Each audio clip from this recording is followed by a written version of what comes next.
This government has completely lost its priorities. సంపూర్ణంగా బాధ్యతలతో పాటు ప్రాధాన్యతలు ప్రభుత్వం రాకముందు ప్రభుత్వం ఏదైతే వాగ్దానాలు ఇచ్చిందో కాంగ్రెస్ పార్టీ ఏదైతే వాగ్దానాలు ఇచ్చిందో అన్నిటిని కూడా తుంగలో తొక్కుతూ కొత్త కొత్త విషయాలు ప్రజలు అడగని విషయాలు ప్రభుత్వాలకి సంబంధం లేని విషయాలు తల మీద వేసుకొని ఈరోజు ప్రజల జీవితాలతో ఆట ఆడుతున్నది ఈరోజు కాంగ్రెస్ పార్టీ ప్రభుత్వం. ఓ సంవత్సరం కిందట ఒకసారి హైదరాబాద్ గురించి ఒక్కసారి ఆలోచన చేయండి. రియల్ ఎస్టేట్తో కలకలాడుతూ వ్యాపారాలతో కలకలాడుతూ పెట్టుబడులతో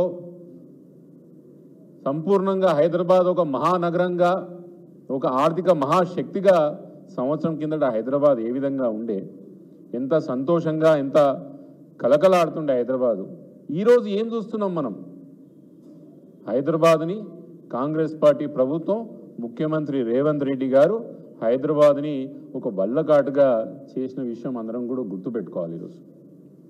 రోజు టీవీ తెరిస్తే ఆర్తనాదాలు, శాపనార్థాలు, ఆక్రోశాలు, ఏడుపులు, పడబొబ్బలు, పెట్టుబడులు తగ్గినాయి, రియల్ ఎస్టేట్ పోయింది, వ్యాపార యొక్క అవుట్పుట్ కూడా తెలంగాణ హైదరాబాద్ మహానగరం నుంచి తగ్గింది. ఇది ఎవరికి మంచిగా అనిపిస్తుందో నాకైతే అర్థమైతే లేదు. ప్రభుత్వం యొక్క ప్రాధాన్యత లేనిది రైతులని విస్మరించిండ్రు, యువతను విస్మరించిండ్రు, మహిళలను విస్మరించిండ్రు,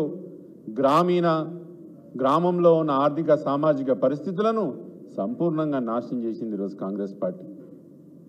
కంప్లీట్గా ఏది ముందర పెట్టుకోవాలో ఏది ముందర పెట్టుకోవద్దో అర్థం కాకుండా కొత్త కొత్త ప్రయోగాలు.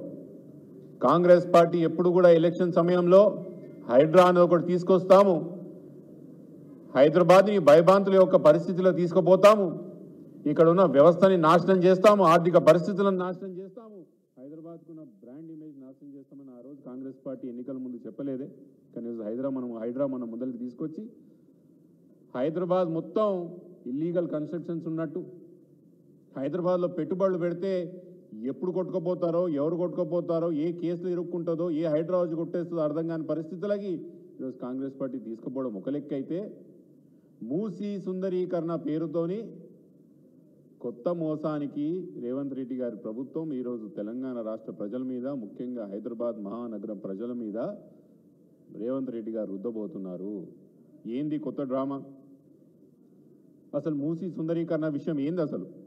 ఈ విషయం మనం చాలాసార్లు మీతో మాట్లాడాలనుకున్నాను. ఈరోజు అవకాశం వచ్చింది కాబట్టి ముమ్మాటికి కొన్ని విషయాలు మీ ముందర చెప్పెట్టే ప్రయత్నం చేస్తా.